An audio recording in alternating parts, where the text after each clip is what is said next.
chillin', serial killing, pre-core villains on the mic, got you reeling.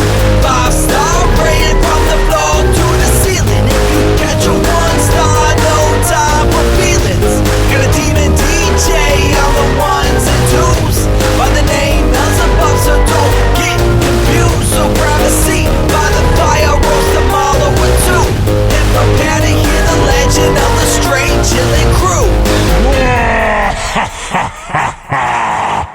What up, nerds, and welcome to another needy episode of Straight Chilling, the weekly horror movie review show where you chill and we kill, slice, dice, and chop up yet another horror movie. My name is Bob. I'll be your host for the evening. This is episode 546, recorded on Tuesday, September 23rd, 2025. Tonight, we're talking about the winner of the Satanic September poll, the movie's Needful Things from 1993. Before we get into it, let me introduce everyone else on the show tonight. First up, calling in from Washington, D.C., we got your boy, Rand Diesel. What's up? Oh, your guy. What's up, man? How you doing? You ready to talk about some things that you need? Some things that you're full of need for? You ready to talk about those things? And they need me. Okay. That's the catch. Next up, calling in from Seoul, South Korea, we got your boy, Soju. What's up, man? Oh, what up? It's your boy Buster Stains. Here to make a deal. I want to make a deal, boys. Bob, gonna need you to do me a little favor, okay? Oh, boy. I like the sound of that. I'm gonna decline. Bob, you've done plenty of favors for me. What are you talking about? Come on. You're always looking for a new blue on that shelf, ready to do some favors. You need Come me to back anytime. smear some shitty mud on some clean sheets somewhere? I'm your guy. I'll do it. I was thinking something a little different. Well, we'll circle back to that. I'm sure we will. Take that offline. Last but not least, making her triumphant return to the Straight Chilling podcast. Welcome back the Stephen King specialist, Nicole. What's up, Nicole? Hey guys, I'm so excited to be here because it is officially fall. We're not just, prematurely getting into spooky season. It's official now. No one can tell us otherwise. And we're talking about Stephen King. So it's a great day for me. And also, I'll have you know that I did the hard work for the listeners. I watched the 3-hour cut of this movie. Jesus Bless Christ. I didn't know that existed. We're not worthy. Yeah. Wow. Never seen it before, so this was a great excuse to watch the extended cut. Taking one for the team, as always. Thanks for sitting in with us again, Nicole. You have a lovely podcast of your own, Light and Shadow podcast. Why don't you remind everybody that's listening exactly what you do and where they can find it?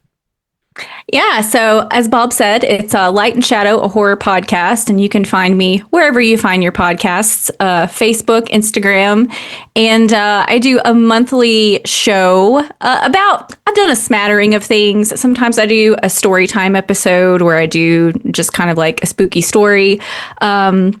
Right now I'm doing a series called Fundamental Frights where sometimes it's just me, sometimes I invite a guest on to talk about a movie that is fundamental to like their personal horror history.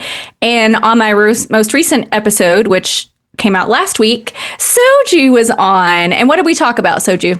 We talked about Tower of Terror from 1997.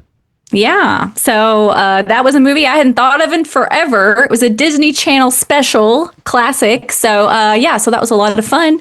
Now you have another motivation to come listen to my show so you can hear more Soju.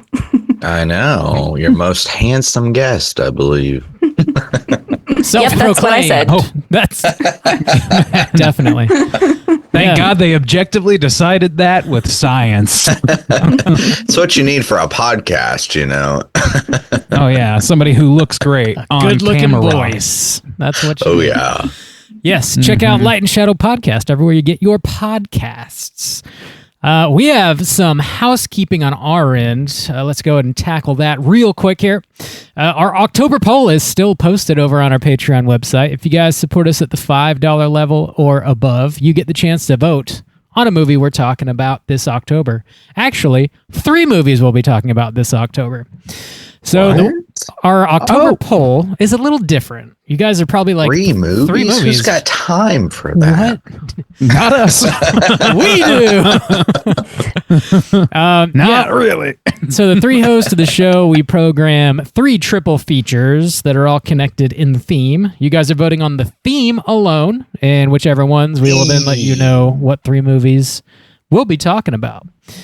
The themes you're voting on are Monster Mash, Nightmares, and Pay the Price. Bob, tell me how those themes are looking. Themes. A slight change.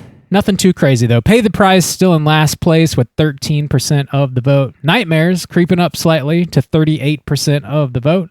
Monster Mash still on top, sitting at 50% of the vote.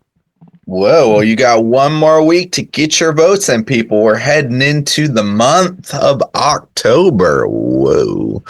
Here we We're go. going to play a trick. This is the month for it. Yeah. And I can't believe we're already down one of our special months, boys. We've only got 3 left after this. God. Special month. It'll be Like January special drink? tomorrow. It's crazy. Yeah. Shut your hole, Bob. Okay. Which one? All of them. Close Yeah. them up. Get your votes in before the end of the month. We'll see what triple feature we're talking about this October. We're dropping mini casts every single Friday throughout the month of October, actually. So, Hot damn. we got a lot of stuff coming your way. My God. My phone was blowing up last night with Patreon notifications Thanks, Bob. from you guys. I was like, wow. I was like, somebody is busy this evening. You're welcome. That would be me. So first up, we're going to have kind of a special mini cast dropping this Friday, September 26th. Your boy Soju's sister podcast made a kind donation to us. Oh, yes. Where you and your co-host over on Don't Believe the Hype are talking about Dead Man's Bones. Yeah, so something that we do over on that podcast for our Patreon is before we cover a song, we do an album review that we have paired with the song. So like, oh, if you like the song, you probably like this album. And a couple of weeks ago, I announced the Arctic Monkey song You're So Dark, which is actually horror themed. And to pair it with that, we paired it with the album Dead Man's Bones. So I figured since we don't get to talk a lot about horror music on here, I thought that that would be a cool Patreon exclusive for our guests as well. And so yeah, and that's like a classic, you know, spooky time album. It's really great. Ryan Gosling's band. Yeah, so But don't it was hold a that lot of against fun. Yeah, no, I mean, yeah, it's Legitimately. really good. I know, yeah, really. But no, yeah, it was fun to review an album, a spooky album. Yes, Brian Gosling, my favorite singer-songwriter. Yeah, Rob, He's great. Rob's method of fucking up names exclusively includes extraneous R's. Just as it throwing in turns out. R's. Not enough Just R's throw in in a few R's. You're like Steve Brule. It's just Ringo. Let's go. Ringo. Guilty as charged.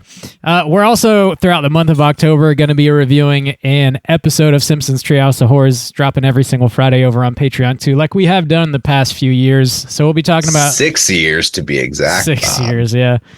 Too many goddamn years. We'll be talking about episodes 19, 20, 21, and 22. Oh my God, we're getting into the 20s. Before you know it, we'll have them all best. knocked out. Is that all, stranger? The best of the The best best? here. This is top tier. There were some good ones. Yeah. You'll have to tune in there to now? find out. That's actually not I all. argued that there were. That is not all, stranger. Oh, my Finally, Lord. dropping on Halloween Day, we got another mini cast from your boy Rand Diesel talking about Hell House LLC lineage. Oh, yeah. I forgot I recorded that. You did it. You did it. Sweet. So yeah, we got a lot of stuff coming at you. This is a perfect time to join Patreon. You get all that plus access to like the 168 or so mini cast that we've already done, and also you get to hang out with us for the Chilloween party Speaking of, Damn What straight. is that, Bob? Tell Well, me about it, sexy Dracula. Do you have a sexual cohort you can pass that information along yes, through? I do. All right, let's hear from him. Oh, hi there. It's me, Sexy Dracula. Once again, the straight chilling crew made me an offer that I just could refuse. But I did not want to deprive you of me, Sexy Dracula. So I'm here to tell you about the Straight Chilling's 5th annual Chilloween party on Friday, October 24th, 9 p.m. Eastern Standard Time. There will be a surprise film screening with commentary and drinking game, a costume contest, and horror trivia hosted by everyone's favorite spider monkey, Caitlin from Plug It Up Podcast. All you have to do is sign up on the Straight Chilling Patreon at any level, and you're invited to the sexiest graveyard smash of your life. Be sexy this Halloween season and come chill at Straight Chilling's 5th annual Chilloween party on Friday, October 24th at 9 p.m. Eastern Standard Time. Dost thou want to live chilliciously? Sexy Dracula out!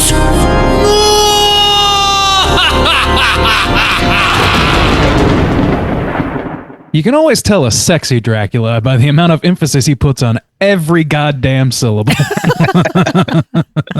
What time zone is that now, Bob? I can't remember. I forget. I just can't What remember. time zone we're gonna be? I think at hosting least that it's at. standard time. It just wasn't repeated loudly or angrily enough for me to really recall. So Yeah, it's not really sticking. we'll just in have to my roll it brain. back. Can we just roll that One more back? time. One more time. One more Here we time. Oh, hi there. Oh, It's like, Randy, how long are you going to do this? Yeah. Oh God, the bomb won't stop now. Oh, First they wouldn't play. Now to they the won't bit. stop. This Commit bump won't to go the under bit. 80 miles an hour. Just keep doing it. This whole episode is just an advertisement for the Chilloween party over and Oh over again. God. Well, it's not just that. We got jokes too, Bob. Okay, all right. People Yeah, want to talk hear shit about your actual discussion. Blu-rays. Yeah. That is all I got. Do you guys have anything you need to plug?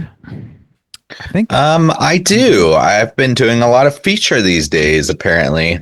So you can check me out this week on Plug It Up, Caitlin's podcast, where we are talking about the first Underworld, which is a really great discussion. I really enjoyed that that. be everyone's favorite spider monkey, Caitlin? That's the one. Yeah, Oh, that's okay. the one. Yeah. Wow. And the same. we Okay. just pretty much gushed for about 2 hours about one of our favorite film franchises in horror that's very underrated.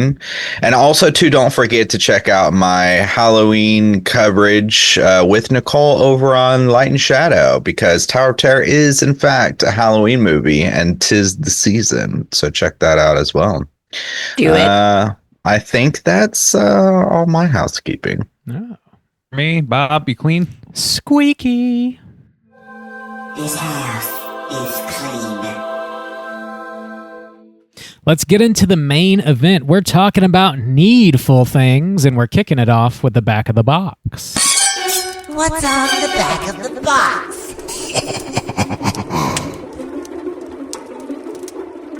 Bob, I saw you got that box, and Nicole, saw you got that book, That which is book. more distinguished, of course, Got it. than More Bob's distinct. Blues.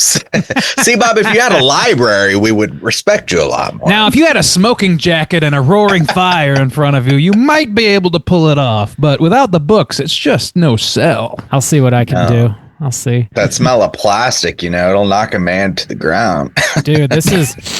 Oh, God, yes. Rob, is there fentanyl in? Sweet. Is that laced with fentanyl? That fresh Be honest with 4K me. smell. Oh, yeah. It's don't the have to call the off-gassing fucking that really ammo. does it. Oh, yeah. Yeah, Needful Things. Kino Lorber recently put this out on 4K. It's also on Blu-ray. You can rent it. It's really easy to hunt down. Not enough cash, stranger. Also, it's a book. If you like words and are literate, you can go that route too, if you would like. Nicole, how does this hold up as a book? I really like the book a lot. It's, as you can see, if you're on YouTube, it's a doorstop of a book. Doorstop of a book. Nice let me give thick. you the, let me just give you the quick page count here. Just for the folks at home. 684 pages. So it's about half Double the size spaced. of it. Yeah. But it is a book I really enjoy. Although I will say that Needful Things is the book where my mom got off the Stephen King train because it is a pretty dark book. So anyway, but it's a yes for me. I think it's worth the 684 page journey that we go on. All right. Well, cool. The movie is 2 hours and 1 minute long, unless you find that TV cut, which is right at 3 hours, which is what Nicole watched. So we can have some compare and contrast happening between the two different versions available. If you do get the Kino Lorber disc, you get both cuts on there. So a little plug for them. This came out in... Nice. Hey, this You came know out... what they say about that. There it is. Right on time. Right on schedule. Randy's bump sandwiching now. Just, God. Look, We got sometimes bumps on one bumps is on just bumps. not enough. Bumps Bob, on if you bumps. think you sold all your blues, how many books you think you could buy? Probably a lot. You could Couple. have yourself a nice little library over there. Sure, man. Yeah, I guess. If that's what... Anything for you, Juice, if that's what you want. Even half. Let's just sell half the blues, replace them with books. You'll be a lot more respected and distinguished. Be a lot more respect. By who? You'd be able to Who gives leave a your home shit for what I once collect. without being stoned in the streets by the Yeah. children. That's that guy with not many books at all. Get him. Get his ass. We don't respect him, I disrespect thee. says the children's street gang. It's The tough. children That of the likes corn. to We didn't read. mention that. Yeah, they really loves to read. Bob is he who walks behind the rows of Blu-rays. Yes. Catch him Great job, Randy. burning my blues out here. Oh no. Oh God, that'd be a toxic fire. Band blues. Needful Things came out in 1993, rated R, runtime of 2 hours and 1 minute. Directed by Fraser C. Heston. This was, based on the novel by Stephen King. Screenwritten by W.D. Richter. Stars Max von Sydow, Ed Harris, Bonnie Bedelia, some other lovely folks. Plot synopsis brought to you by IMDb is as follows.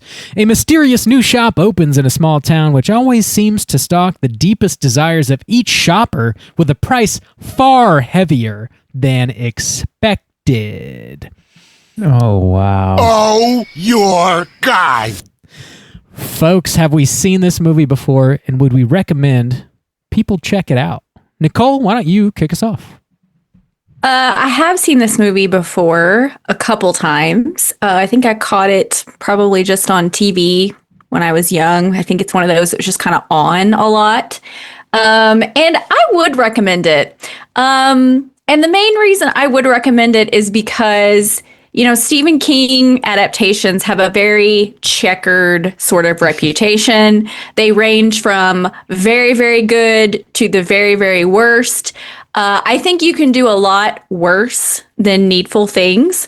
Also, I like this movie has got the fall vibes, the appropriate fall vibes, and that great little small town New England feel. And so I think it is a fun one for this time of year. So I'm going to go out a little bit on a limb, and I'm going to recommend it. Right on. Rand Diesel, what about you? I didn't realize how much of a limb that was because I also would recommend. I have not seen this film before, and I'll be honest with you, I saw it under pretty bad beer scenario. I watched this on my phone on a plane Yeah, it's pretty traveling trash. across the United States Pretty bad. What the fuck? with very little sleep under my belt and having just like moments before getting to the airport, getting off of a fucking kayak in the goddamn ocean. I was exhausted. And I had a great time watching this movie. I would recommend it definitely for the fall vibes, definitely around this time of year. I would say it's worth reserving for this time of year. Put it on the calendar. The goddamn ocean. Which one is that? Where's that one? Oh, it's the goddamned ocean, Bob. You'd know it if you saw it. Oh, okay. Yeah. Juice, what about you? Yeah, I would recommend this. I'd never seen it before. It's the first time watch. I've seen like a lot of things that have referenced this, but never seen this film before. And yeah, I was pleasantly surprised that it was fall. I love to see those fall leaves in there. Love the location and everything. But yeah, I thought it was a fun, pleasant watch. It was good. It's good. Bob, how about you? Would you recommend people check it out? This is a light recommend for me. I did enjoy it overall. I think, as you know, the common saying out there, the kids, they just keep saying it. It's a little long in the tooth for me. Oh yeah. Mm-hmm. Yeah. But those kids hate long Those teeth. are well-educated children. Yes, they're very well read. They just In Florida. They know their English idioms well. They do indeed. Yes. Yeah, light They recommend. really take the bull by the horns. So, I mean, yeah, overall, that sounds like a recommendation. I'm loose. Not even Bob's loose, honestly. loose. I think largely pretty Well, tight. Bob is loose. Pretty tight recommendation. They call me Bob's a loose boy. Loose Bob. That's what I call Oh, you. Lucy in the sky. Slam. Ever since I've known you, they called you Loose Bob. I know. They just don't respect me. Since It's you all- were It's all the 15. 4Ks. Since you were just throwing it around in the streets. Check out Needful Things. We are going to be My spoiling boy, Loose Bob. over spoiling there. the shit out of this movie. And here comes your warning.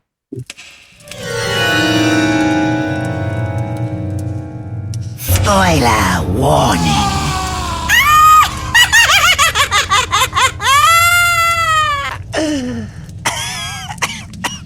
Whoa, Bob, you got that 3-hour plot synopsis there? Dude, I got the 2 hour. So many things happen in those 2 hours. Needful things. So many things that are needed. They're full of need. They These need things. them. They're Things. necessary, Bob. Man.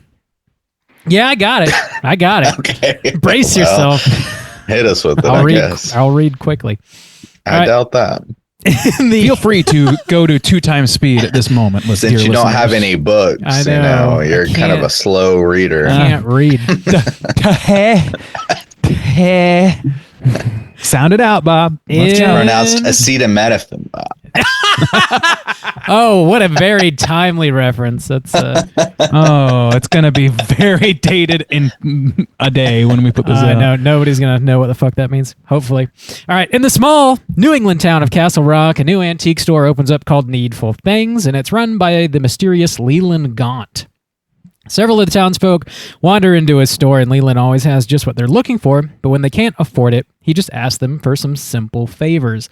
Young Brian asks for a Mickey Mantle card, and Gaunt asks him to smear some mud on the sheets drying outside of Wilma, the turkey farmer's house. Wilma thinks Miss Cobb did this because they already had some bad blood between them. Wilma calls and threatens to kill Cobb's dog. Next, Miss Cobb wants a small figurine, and Gaunt asks her to put up traffic tickets all over Danforth, aka Buster's, house. He thinks Deputy Norris did it because of a previous parking ticket he received.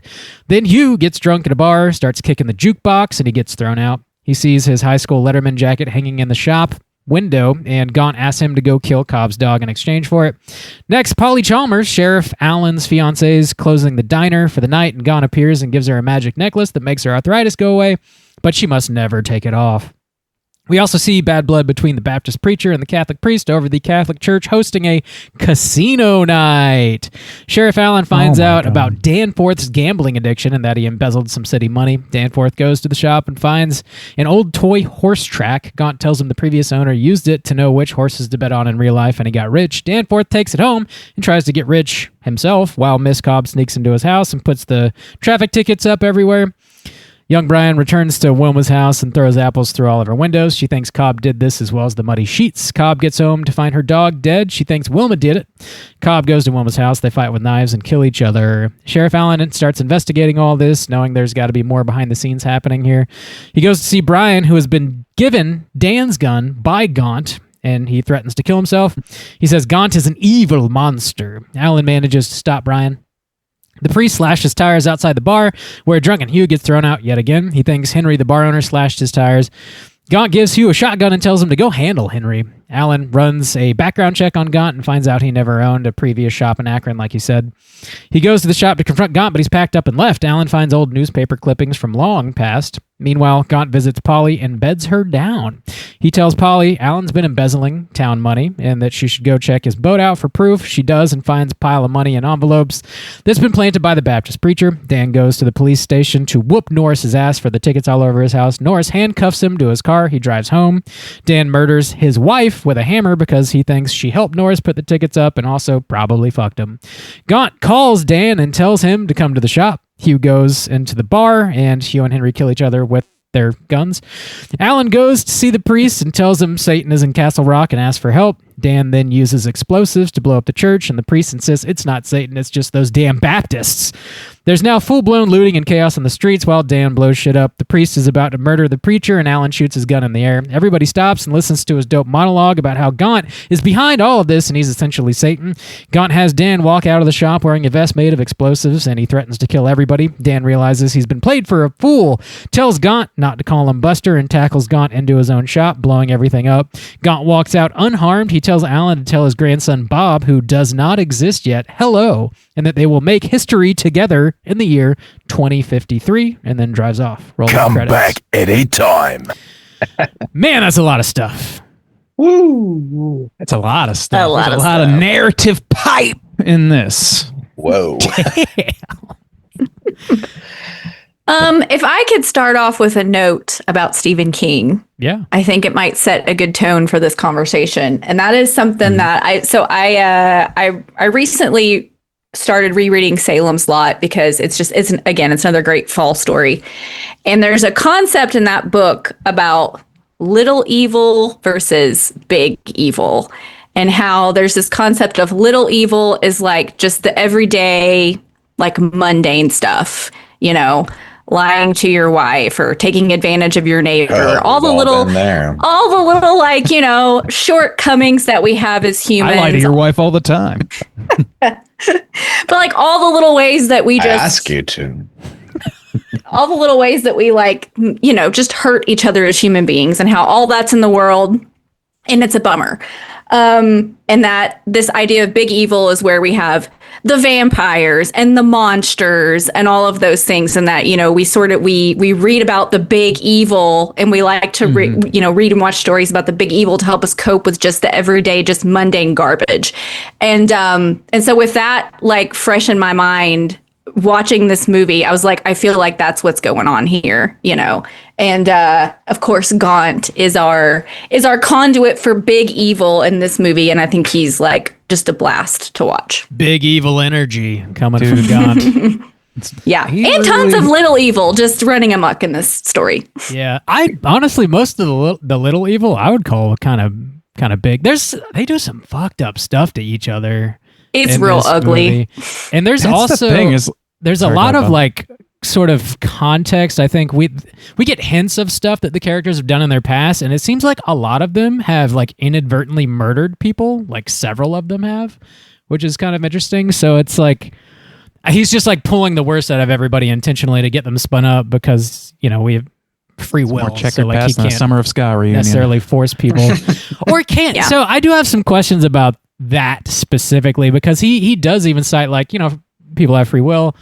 I can't like make them outright do things, but he does seem to, there's like some sort of magic happening with like the little blue electricity or lightning or that strikes the church. And like, I was a little confused about that aspect of it. I don't know if you have any Honestly, thoughts on that. Yeah, is that like something that's in the book that there's like an electrical charge or something? Or is that just visualizing? I think that's just an effect for the movie. In the book, when people find the object, they do have this vision in their mind of like what that thing will do for them. So it's connected to like a really strong memory. Like the guy who has the jacket, the Letterman jacket. You get to hear about how being in high school was like the best time of his life, and it's the last time he was happy and fulfilled, and now he's just kind of a town drunk, you know? Sounds familiar. So I think in the movie, the shorthand of that was, oh, we'll have a little jolt of electricity and like a not so well produced flashback. So the concept is the same, just the execution's a little different.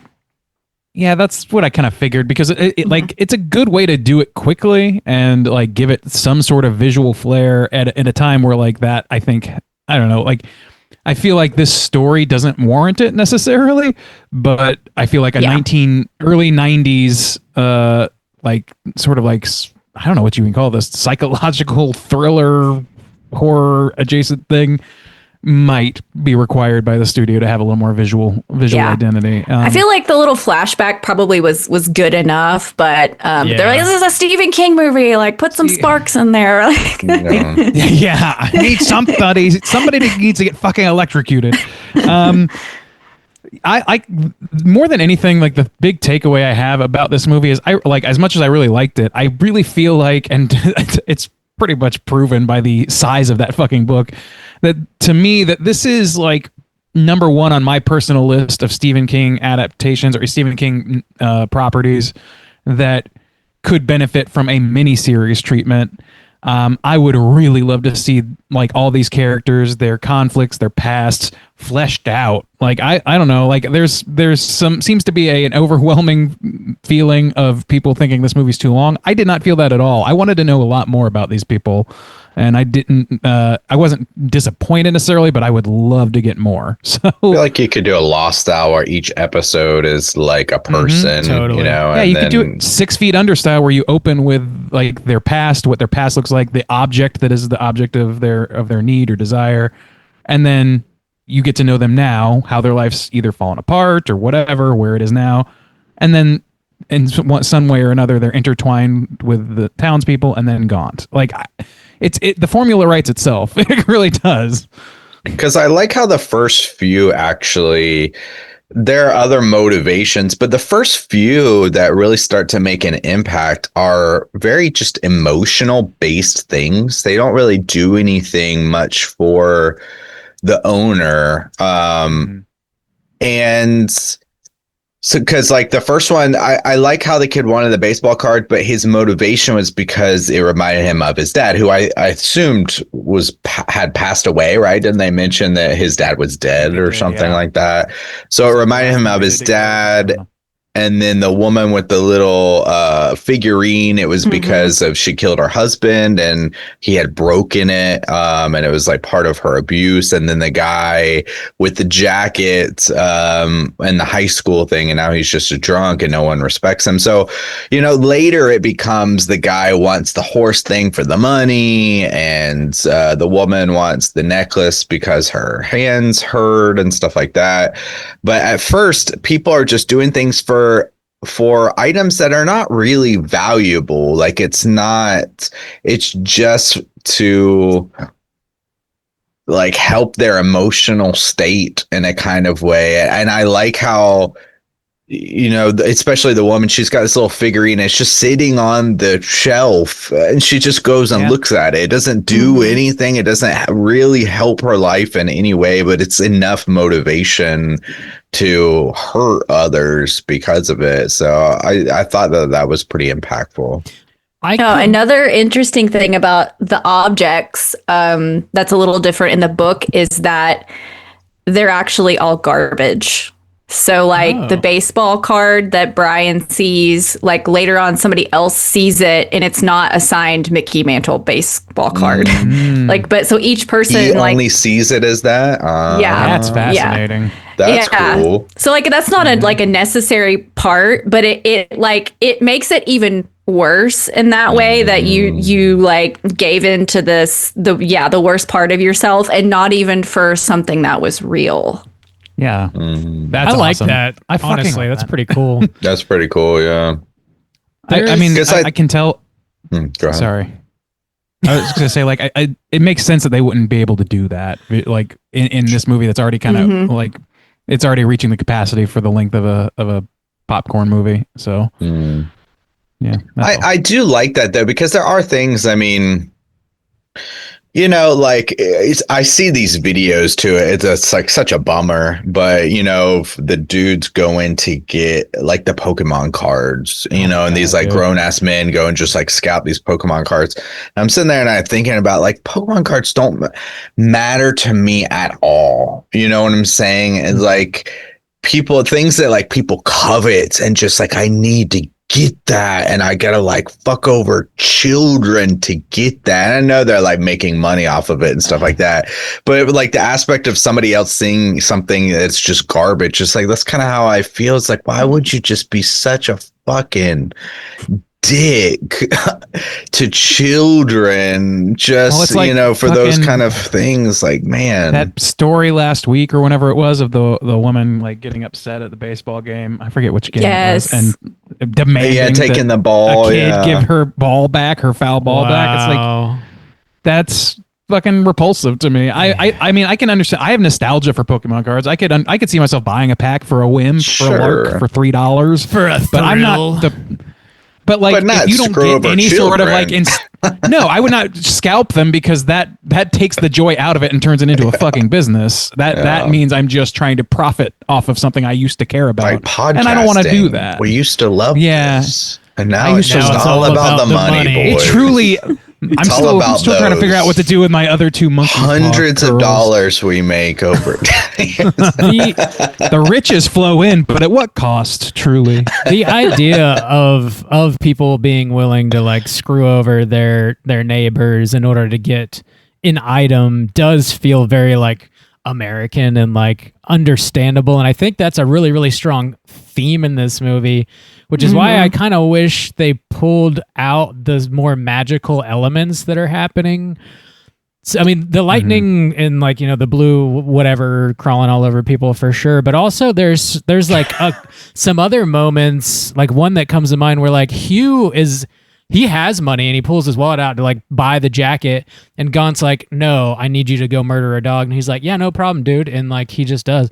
So like, it feels like maybe there's some sort of magical control happening. Like, Brian, he just gives Brian the gun, and Brian's like, yeah, I'm going to go kill myself. Even though he knows Gaunt is evil.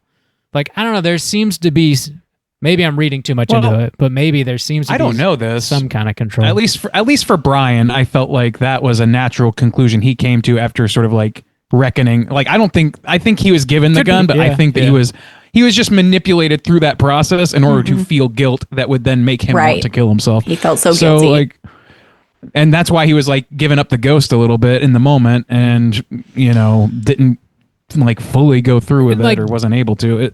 Dan murdering his wife. Like, Dan seemed kind of unhinged this entire movie, Right. to be fair. Dan was already but a problem. Oh yeah. killing his wife did seem like a bit of a jump for me. I was like, why on earth would he have done that? I don't know. It just, Yeah. there was I think some that stretches. I think that speaks to just a little bit of a lack of character development. Kind of like Randy Could was be. saying, it would be nice to spend more time with these people, and that's probably why Danforth sort of starts at like an 8. Yeah. And then goes up from there, because we need to understand that he's kind of an unhinged person. But I think too, I do think that you're maybe giving Gaunt a little too much credit, because remember that like these tensions already existed. That's fair. Yeah. And he just shows up and just stirs the pot just a little bit. These people were already on a low simmer, and he just cranked up the heat, That's I feel like what that's- I love about it. Yeah, I feel like that's really best too with the like the two different churches, Love that the plot Baptist line. preacher and the priest. The damn Baptists! He thought Yeah, the like Baptist blew his blowing. church up. That's crazy. But I mean, to be fair though, I mean that's not was that aggressive. crazy. Yeah, it's Church really bombings are not Yeah. ahistorical. Yeah, and I like that they highlight some of those things in this, because even, the in society today, there's always this, I mean, there's always been this focus on like the villain of society, like who are people villainizing and like the other and stuff like that. But there's always an other, no matter like what you break it down to. It's like, are you Baptist or are you Catholic? You're splitting It's like when you take That reminds one me so group much. away, there's just a new group to be that different exact from you. Stephen King line. That's the exact line from The Mist, from the previous thing that we covered with you, Nicole, which was you put two people in two guys in a room together and they'll start devising reasons to kill each other, like something like that. Like, that's the truth. That's human nature. Is fuck you, got mine. And like the greatest thing about this is that it's just this guy who, through a supernatural means of just knowing things and being able to, I guess, mesmer people in terms of thinking trash is real or whatever. The concept is not that he's going in there and turning them into undead zombies that want to kill each other. It's that he's going in there and saying like, hey, you want this, right?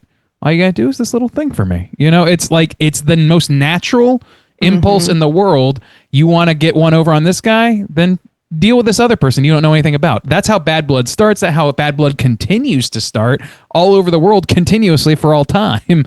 So I don't know. I think it's like, it's playing on one of the worst and most innate human instincts. And that's the like true power of this concept. And I really thought that it was portrayed shockingly well in this, considering I've like the reputation this movie seems to have as being not all that. So I did want to ask you guys about Leland Gaunt. Like, they don't really tell us like what he is, but do you guys have any theories about like, do you think he's just an evil man? Do you think he's an immortal? Like, is he a demon? Do you guys have any theories about that? Well, doesn't he alludes to saying That he's bitch does like not the devil. explode. Didn't he say some like thing about Jesus? Didn't he the kid from talk Nazareth. about Yeah, the guy just from talking, I Nazareth? He guess, kind in of died. fairness, Yeah, but that's true. there's enough- but there's more than enough supernatural, like at least in the movie, enough supernatural stuff shown on camera and discussed. And he has all these papers of like fucking the Titanic papers, or the whatever Holocaust and the Black Plague or like, something. I don't think that newspaper it's about possible. I thought he he's not was- supernatural. I thought he was the devil, is kind of how I read it, because Yeah. he, referencing Yeah. free will so regularly, and just as he flips through his book, you see all the names that have lines through them, like all the people that he has tricked into killing each other, and it's like page after page after page. It's really kind of wild. So that's what I took him as. The damn. Yeah, I mean, you The could take devil. him in a Stephen King universe. Like, that's the thing, is like in the Stephen King universe, there's a billion different evil entities. You could call him like think of fucking Pennywise, like a fucking whatever he is, like super fucking space. I don't know, whatever black hole dwelling motherfucker. I don't remember exactly what he is, but it's some like No one cosmic knows, shit. Randy. Yeah, Spider no one That's the thing. knows. So like you black can say he's hole. the devil, but like that's an easy way to communicate that this is a person that is supernatural and means humans harm. So like that's the shorthand I require for it. To be fair, from a kind of just like biblical aspect, I do like this idea of a devil more than what we typically get of like the devil trying to own souls, or like he's, the opposite of God, and that he's like got this realm that he resides over, and he's like trying to collect these souls. I like because like part of the kind of idea behind the devil is like trying to prove God wrong, like trying to, you have the story of Job and the deal he makes with God about like, I can corrupt Job, and trying to like prove to God that he has made this terrible creature, that like the faith that he puts in man is for nothing, like that they're not great, that like he fucked up in giving them goodwill, or that, so like this idea of like, I'm just going to go from place to place to place and just keep shoving it in God's face kind of makes the most sense for the devil. Of not like I'm the ruler of hell. It's just like, I'm just spiteful towards God, and I want to show you how shitty humans are. That's So it interesting kinda because makes I kind of sense. took it. I didn't take it that way, and I think that's perfectly valid, and it's kind of cool. Probably makes more sense than what I was thinking, which is just like he's easy to call the devil because he just gets a kick out of doing this shit. He's like, like just a mustache twirling piece of shit that just lives for the joy of causing strife, and like that's. I don't know that a lot of times that's too basic, that's too like ridiculous, but the fact that he's playing so much with people's like human beings prejudices and their bigotry or their desires, he's manipulating people and getting to know what the people think and why they feel the way they do about their lives, about the things that they want. Like that gives it the humanity that the villain lacks. I guess I don't know, I think that works just fine. You've got enough humanity out of the quarry of this unknowable creature of the night that you can get by. Yeah, and I do have to say too that I think Max von Sydow is like perfect casting. Dude. Yeah, I can't believe so fun to watch. I can't believe how funny he is to watch, and he's not the only one that does a great job in this. Ed Harris is a fucking incredible actor.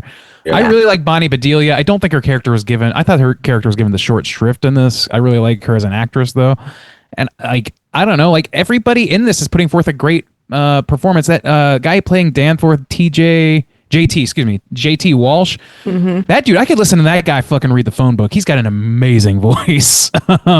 Yeah. And there was one other person that I was going to call out. I don't know. Oh, I'll say the Plummer, woman. The woman. I forget everybody's name, but she with the little. She killed her husband Nettie. or whatever. Nettie. That's Amanda. Her accent was driving me crazy in a bad way. I was like, man, I could not hang out with this person. If I had to listen to this person speak constantly, I would move away. Poor sweet little Nettie. You don't want to eat her apple pie. But I really loved her as a character, and like she portrayed the emotionality came through even if the voice didn't. And I just love seeing Don Davis, who's the Protestant priest or Protestant pastor. I noted that. I was like, oh, there's a Twin Peaks person for Andy. Garland Briggs. There he is.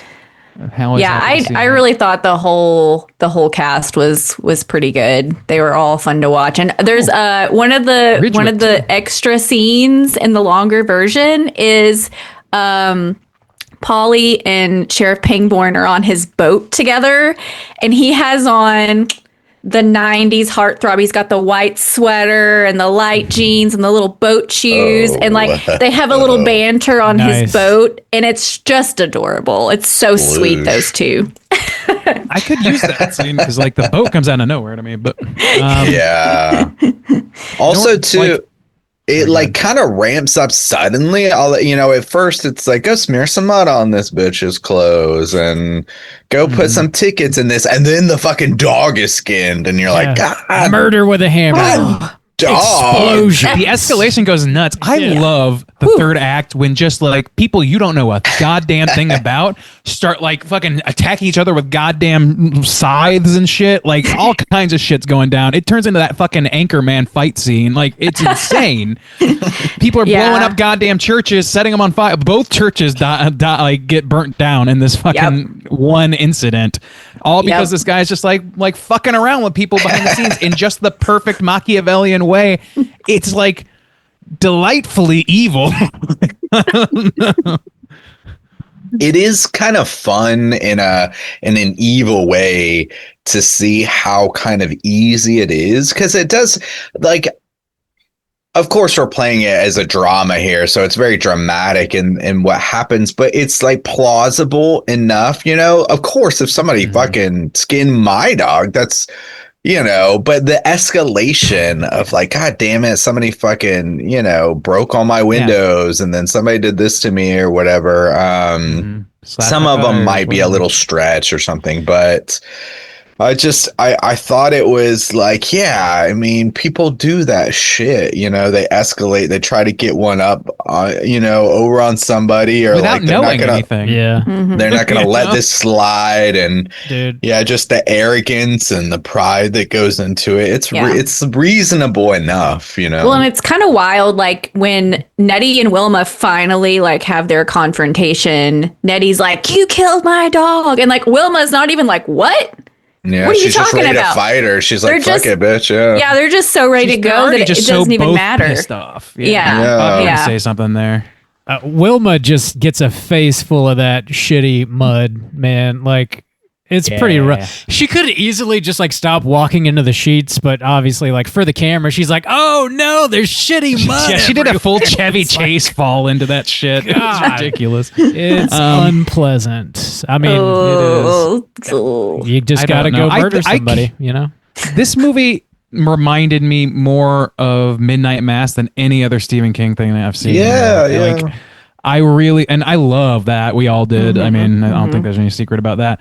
So, like, just hitting that cadence, the fucking, the atmosphere, plus like the people turning on each other, like being manipulated by a smooth talking person, or somebody who's like really impressing them in some way. Like, it's just the perfect catalyst for complete and utter fucking chaos in a town where, like you said, there's always tensions, and 99.99% of the time people keep that shit in check.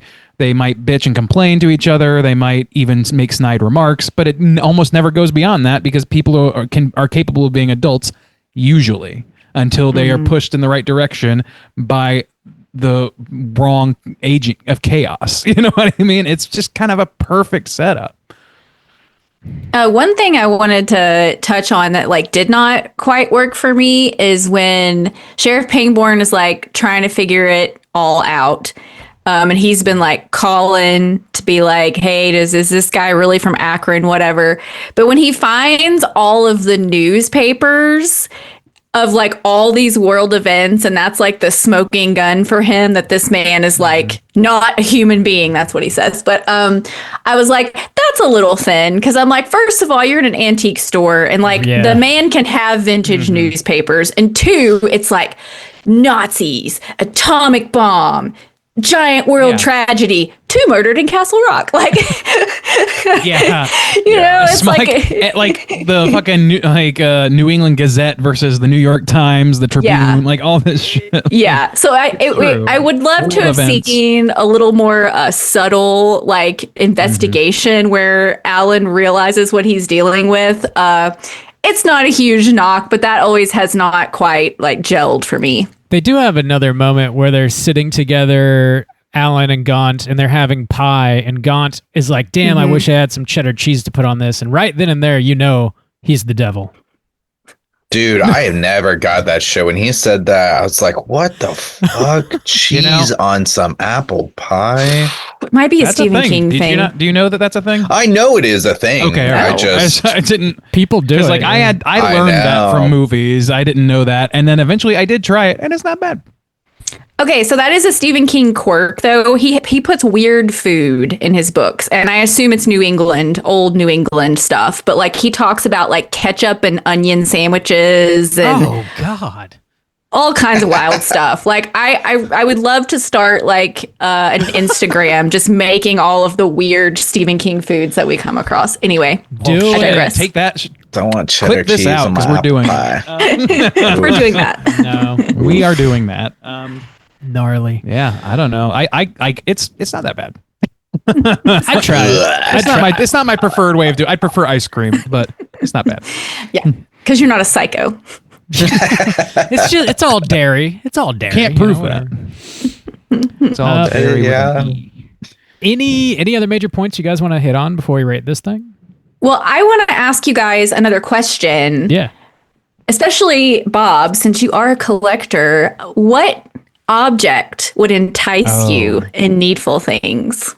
What's tempting you over there, Bob? What's the one in blue you just can't get? You know? It would be some like vintage horror VHS tapes, like like an old school, like Return of the Living Dead or like Silent Night, Deadly Night, or something that's like impossible to find, or if you do it, people sell it for like $1,000 or some nonsense like that. Some classic 80s VHS for sure.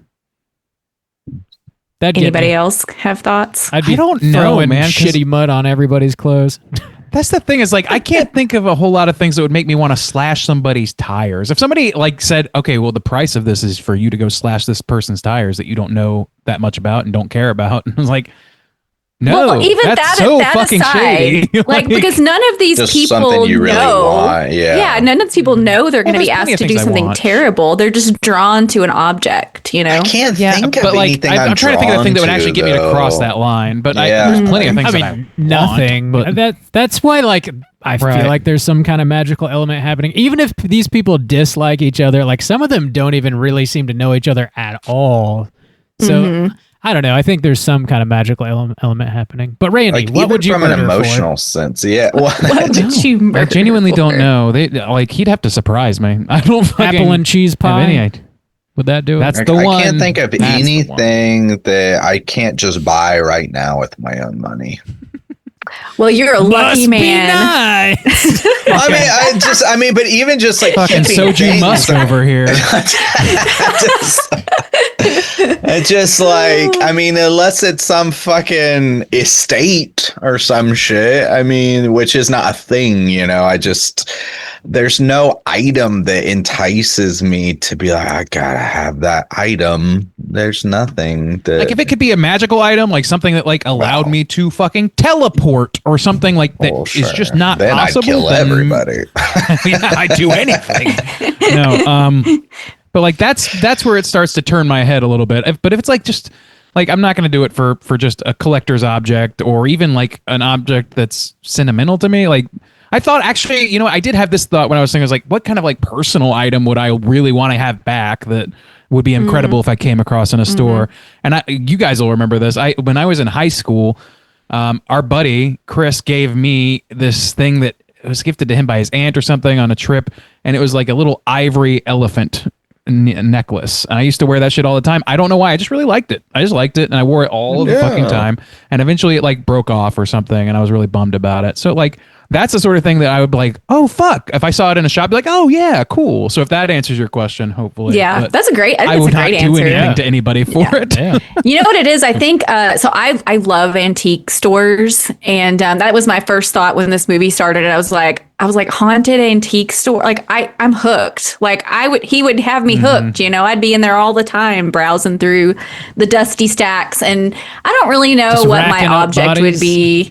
Yeah, just racking them Do you up. think he Yeah, goes to just conventions with the dude every from Kronos, day. or- Yeah, every day I'm in there. What do you need me to do today? I don't know. It is hard. It is hard to think of one object, but Bob, I probably would be kind of like you, maybe like a dusty first edition of like a Frankenstein or something might hook me, Heck or yeah, that'd be cool. you know, An original something like print, that. real. Yeah. of Frankenstein. Autographed Now. to Nicole. Oh, or a London After Midnight, the lost media. Randy, now we're killing some rescue the folks. lost. I could be Leland gone. Who's ready to Now wheel we're and deal? talking. Let's go, Take me to the All turkey right. pen. Bob. I'm gonna have you pudding panty someone. Let me at him, boss. I can do that. I've got lots of experience. You with, have pudding lots of panties. experience. It's my special move. The pudding panty. Oh God! Special. I'm gonna have you pudding panty. God damn, that's a throwback. Jesus Christ. I think we're not going to describe what that is, just for the mystery. I think the imagination makes it better. Fairly self-explanatory. You know, it's Is it? two ingredients, and that's the name of the thing. Anyway, Ooh. let's go ahead and rate this thing out of 5. Nicole, why don't you kick us off? How do you feel about Needful Things? Oh, well, like I was saying earlier, Stephen King adaptations they become their own subgenre, and a lot of times they're sort of like infamously bad. But I also often enjoy the bad ones as well as the good ones. And I think a lot of that comes from like the 90s nostalgia. The sort of the worst era of King was when I was a kid. And so I was excited to see it sort of no matter what. So I have sort of kinder eyes towards those things. And for me, Needful Things kind of falls right in the middle of King adaptations. Like it's not great, it's not bad. It sits right in the middle. And the major positives for me are the story setup and the cast. And then the ending, like we talked about, this movie does a really good job of setting up this cute little coastal town. We get a decent look into the townspeople. You know, we get a pretty good feel for like where we are and what's going on. To me, it feels like a mashup of Salem's Lot and Something Wicked This Way Comes. And that is a great combo. And also because it borrows from those things, I think it helps us sort of understand where we are even more. Like it's a nice little shorthand. I think, like we said, Ed Harris and Max von Sydow are fantastic as our two leads. Bonnie Bedelia is good. Would love to see more of her. But I do believe she and, you know, Sheriff Pangborn's relationship, and I'm kind of rooting for them. The ending is kind of a big, ridiculous ending, but it's fun. It's a lot of fun. It's appropriate for the story, and this never happens. It is better than the book ending, in my opinion. Oh, tell us more. The book ending is it's kind of too big, and it's just a little nebulous and it's a little too big and you're like, wait, what? So this to me sort of wraps everything up in a neater way that still makes a lot of sense. Also, I think that we got a couple of really great speeches about evil, maybe a little cliche, but they both worked for me. I love when Pangborn is talking to the Catholic priest about evil, and he's like, Father, is the devil real, and blah blah blah, and the priest basically says the devil lives in us every day, like the devil is real and he lives in us every day. I was like, that's a great little monologue about where we are in this movie. And then I also love his big speech at the end. It's great. It's cathartic. It's satisfying. And I love it when all the townspeople are like, I did this. I did this. I did this. I did this. It's just like this great coming together where they're like, we're going to own up to our mistakes and we're going to get this man out of our town. It's just, after everything we've seen, it's so satisfying. Let's see what else. Like I said earlier, I love the sort of little evil, big evil dichotomy in this story. Stephen King is just a master of understanding human beings, especially just everyday common people. And I think that's why his work continues to be timeless. That's why this book that was written in the late 80s, early 90s feels super relevant today. Because people don't really change. So watching this, I got just as much, if not more, out of it now as watching it the first time. I think, you know, I've gushed and gushed about this, but I think my biggest criticism of this movie is that, to me, it feels like a TV miniseries, even though it was a studio film. It lacks a little bit of the depth and seriousness of the book. The book, like I said, it's pretty heavy, it's pretty dark, and it's really important, I think, to the resonance of the story.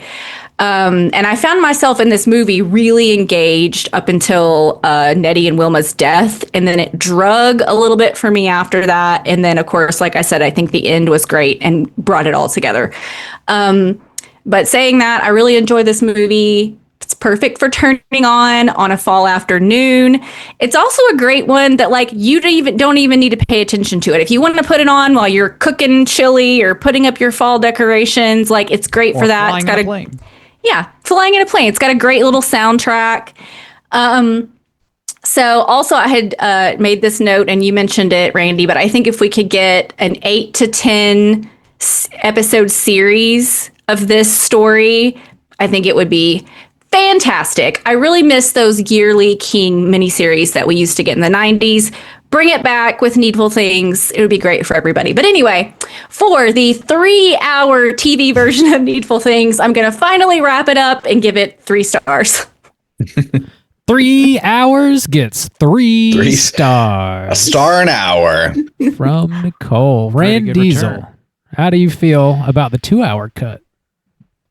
I feel pretty similarly to you, Nicole, about a lot of this. Like, I don't know. I haven't read the book, obviously. I would love to see some of these characters extrapolated upon. I do kind of like this silly cadence, considering this is a truncated version. I kind of see this as like, if they blew this out into a miniseries, I would expect a kind of, again, like kind of the tenor of like a Midnight Mass or something like that, where it's like kind of not pitch dark, but like very much darker than this, much less carnival feel. You know what I mean? But for the length of this, for truncating, it's kind of the little Golden Book version, for lack of a better term. Yeah. So I can kind of understand it. I just, I want to know more about, these individual conflicts. I think there's just like a lot of stories that could be told in this situation. And I'm sure in the book, a lot more are extrapolated upon in great length. So that's kind of my big like regret with this thing. But I just really enjoyed it. Like, I like it kind of for what it is. You mentioned the score. The score is really good, especially the intro's got this like the title sequence is this Beetlejuice hocus pocus like rushing over fall autumn scenery thing that just works so great with this amazing like little like jaunty evil soundtrack going, and I love that. Like, it just immediately put me there. That sort of thing can be overused, and I think probably was around that time in cinema. But like this, it just really works, man. It really works for this story in particular because it's about a whole town. It's about this thing that's happening in a kind of a spread out way, and it's kind of zeroing in on our characters, right?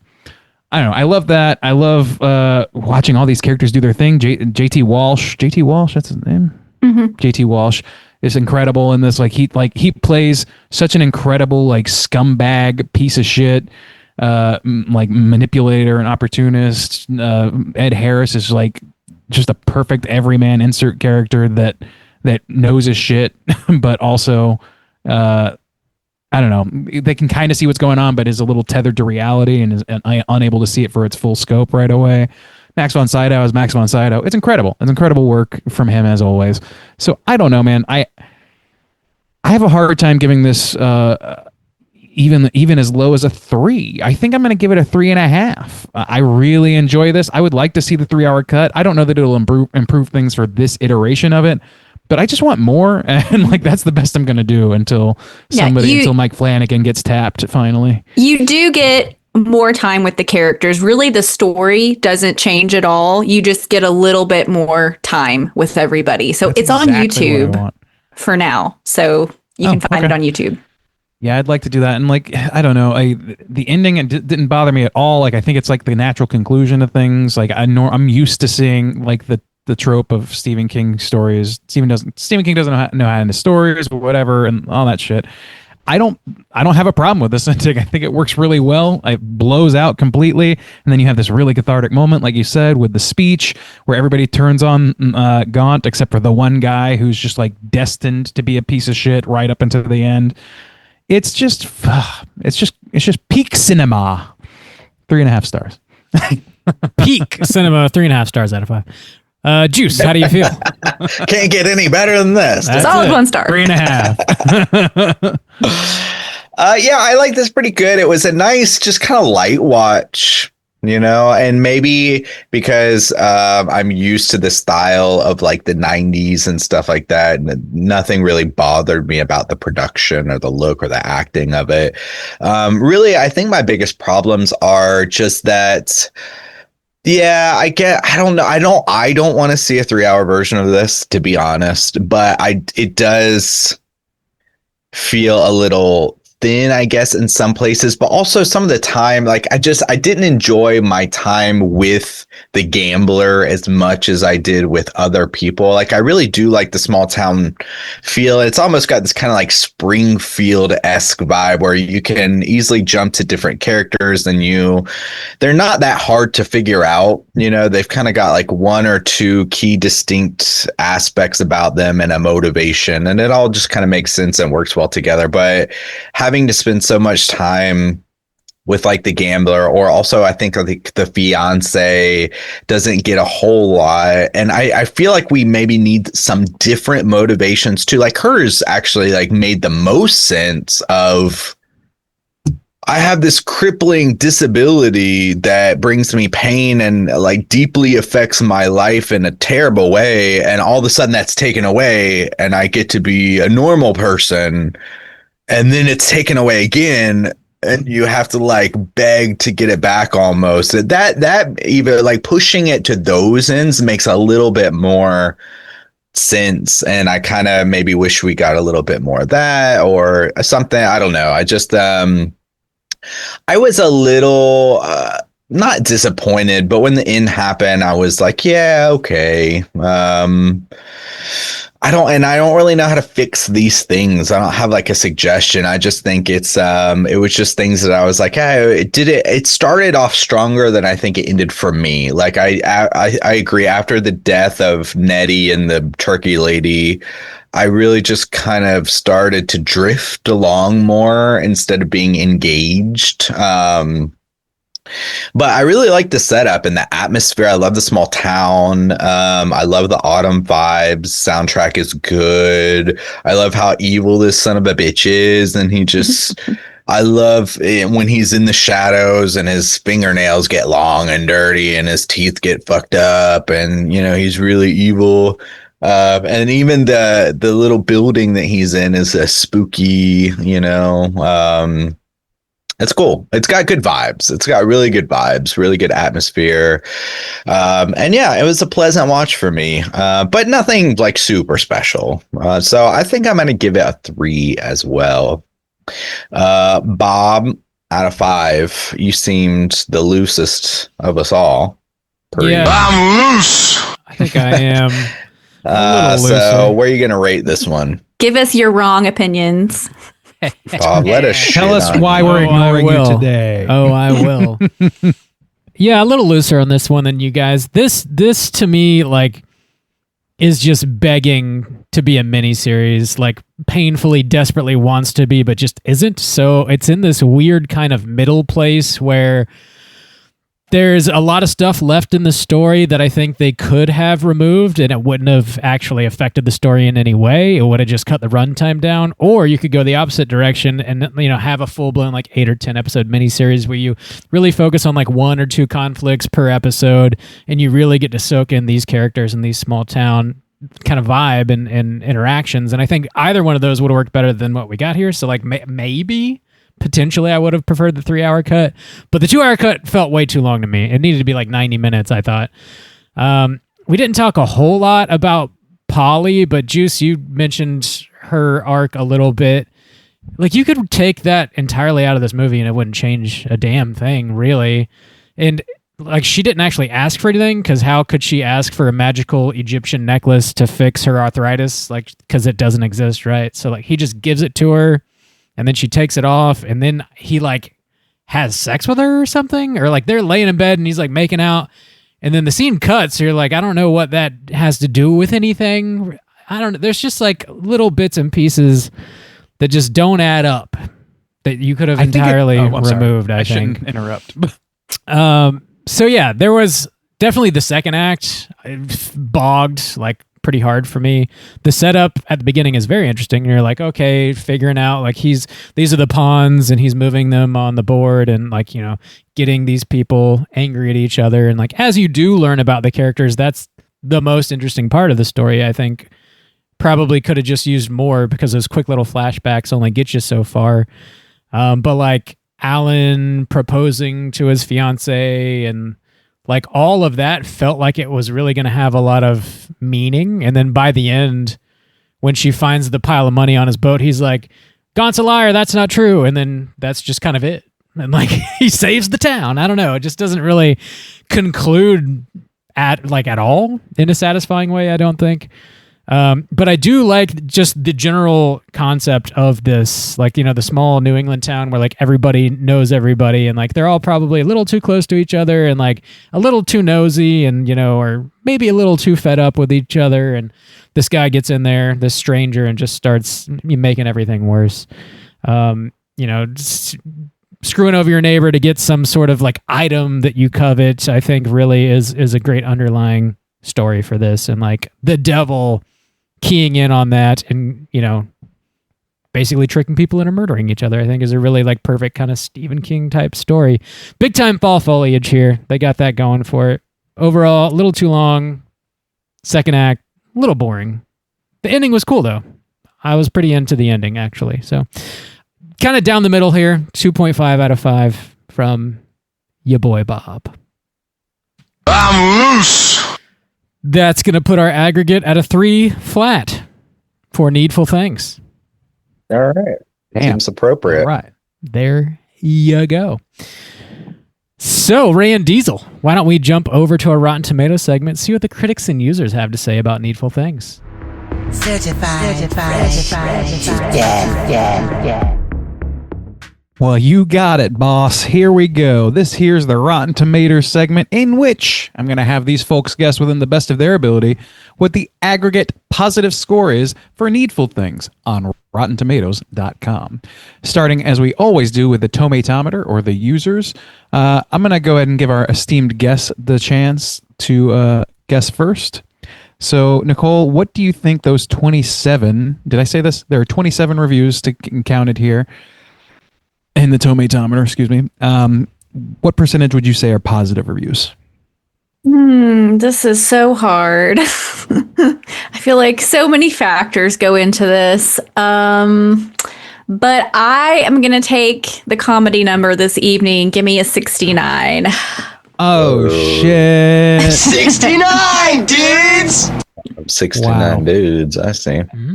A time-honored tradition. Soju, why don't you bring up the middle here? What are you thinking? Well, one thing I was kind of surprised about, because I didn't really know anything about this movie, but y'all kept hinting that maybe it doesn't have a good reputation. Is that the general? Do people just generally That's think what I this is gathered kind of a before I saw horror this. That has adaptation? nothing to do with the Rotten Tomatoes score. I did not see that. No. I just meant haven't heard throughout, y'all. I didn't know anything about that. I've heard mixed Really? things about it, as with any King adaptation. Okay. That's kind of fringe. I mean, yeah. All right. Well, I think we're going to be kind of in the range here from our score. So I'm going to go 60 and go slightly down. Okay, 60 for Soju. Bob, bring up the rear here. What are you thinking? We got 69, we got 60. Bob, bring up my rear. Bringing up the rear. Bring up I'll split my the diff rear. with a 65, please. Whoa. Okay, Bob. 65. We're all in the Mr. 60s Meat here over today. there. Mr. Meat, they call me. They call me Mr. Meat. Yeah, 27 reviews, and we have a 60, a 65, and a 69% as our guesses. Let me do some terrible math here. Oh no. One of you is just a scant 27 percentage points I think off. I might be taking this one. boy. Squad. And you are 33% is the correct answer. Man. 33%. Wow. That's Wow. really surprising. I agree. I fully agree with you. I guess you yeah. were right, Nicole. I guess there is not a good reputation around this movie. That's so surprising. I wonder, what year did this come out? 93. 93. 93. This feels kind of appropriate for 93, right? It might be too conventional for that era. Like maybe that was part of it. Like we have a nostalgia for it, and we don't see movies quite like this with this kind of color grading. This kind, at least some of these techniques just are out of vogue. But if they were like heavily used at the time, maybe that contributes to the negativity. I don't know. That's just a off the cuff guess. Feels very 93, actually, now that you think about it. Like the color palette, stuff like that. Yeah. Yeah, but not bad enough to tank it. I don't think agree. so. It's such and a the fun run concept. I can't even. the runtime also seems kind of appropriate for the time. Oh, I feel like way too movies long. around 93 were around longer than 90 minutes, I would say. Yeah, well, especially it's based on such a long novel. Yeah. You know, they're like, we need butts Yeah. and seats. If it's too short, the King fans are gonna not be happy about this. What year did the It miniseries come out? 90. 96? 91. Oh, Was it 90? 90. Yeah. Okay. Well, that was really highly regarded at the time. So Mhm. people were probably thinking, The oh, acting in that is way worse. So I don't know. you think It I is don't way know. worse than this? No, some of the acting in that Yeah. and like some of Oh, the the techniques and stuff. It's acting. definitely made for TV. It hits a glass yeah. ceiling and it does not crash through. Yeah. Tim Curry aside, Tim Curry is the reason that movie is highly regarded, in my opinion. Fair. All right, let's move over to our user reviews now that the yeets or skeets or whatever the fuck are out of the way. We have 10,000 plus ratings from our users on the Poopometer. So we're going to go in reverse order here. And Bob, you're going to tell us what you think those 10,000 plus ratings net to in a percentage point. Ooh. Well, I think it's definitely going to be a little higher than the critics here. Probably not very high. I'll take a 55, please. Oh, a 55. 55. Thank you. All right. You're welcome. I try to appease. Juice, come in the middle. You're Mr. Meat this time. Mr. Meat Stains. Hot. Yeah, I don't know. I'm thinking low now. I'm gonna go 50 then. I'm gonna go lower than Bob. Okay. All right. Nicole, you going over, under? You got 50 and 55 on your plate. Well, Justin just took my number. Oh no. So I'm going to do the thing I didn't want to do and go even lower. And I'm going to say 45. 45. Ooh. Mr. Shillelagh. Meat. I wanted to have more faith than that. Well, one of you Randy. is a massive 1 percentage point Oh, off from the correct shit. answer. And that correct answer is 44%. Our esteemed guest is going to walk this one. So I don't know, do you Hell skeet, skeet. do you yeet, do you bleat, do you... Of course, know. I skeet. Of course. Oh, okay, yeah, Of okay. course. Okay. I'm so sorry to offend. Yeet and Ski. The There we yeet go. ski. Classic. All right. Yeah. You know, my crush is Congratulations. legendary. We all know this. Although I will say you guys all still managed to overbid by just the 1 percentage point. It's 45 to 40. Like, I'm shocked by the Justice. 27 critics I could understand to some degree. 10,000 fucking fans really did not like this. Yeah. It's surprising. to me. Damn. Y'all need to reevaluate. You need to rewatch and reevaluate. Y'all Maybe need they only Jesus, watched the as 2 they hour say. cut. They need what it is, yeah. to strap in for that 3rd hour. That's what they Strap in. Y'all need Um, Jesus. And to strap. It's those damn Baptists, In. I tell you. That's who it is, yeah. Oh, man. Yeah. Always, Christianity. Ain't it's always that the truth. it's always the Baptist. All right. Let's read a couple Always. negative reviews and see what we feel about them. Here we They're go. the worst. They're the worst. Overlong, overproduced Stephen King byproduct. Forget it, along with Firestarter, In the Mouth of Madness, Maximum Overdrive, and all the others. Byproduct is a weird way of saying adaptation. I'm just going to put that out there. Also, What are you talking about? Bro doesn't know what he's talking about with In the Mouth of Madness. That ain't got nothing to do with Stephen Get King. them. Get them. And also, is he saying, he says all the others, so is he just saying like just Stephen King sucks? Because if so, we can disregard in general. Maybe.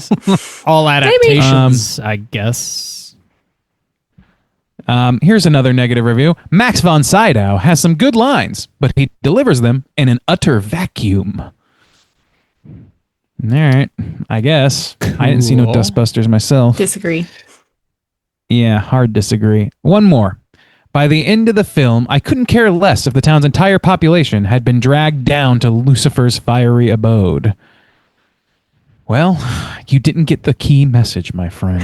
What can I say? You missed right over your head. Yeah, there's no critics consensus. Too short of a too few reviews from the critics. So we're gonna call that a day. Bob, how's our trivia time looking?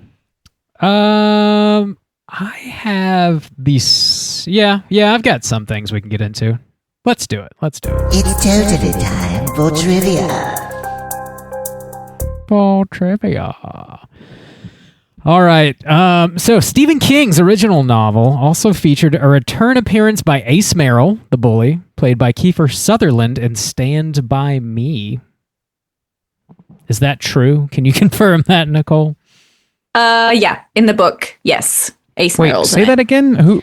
So Stand By Me, there's a character called Ace Merrill, played by Kiefer Yeah, the Sutherland. villain. He's the bully. He also shows up in Needful Things, the book.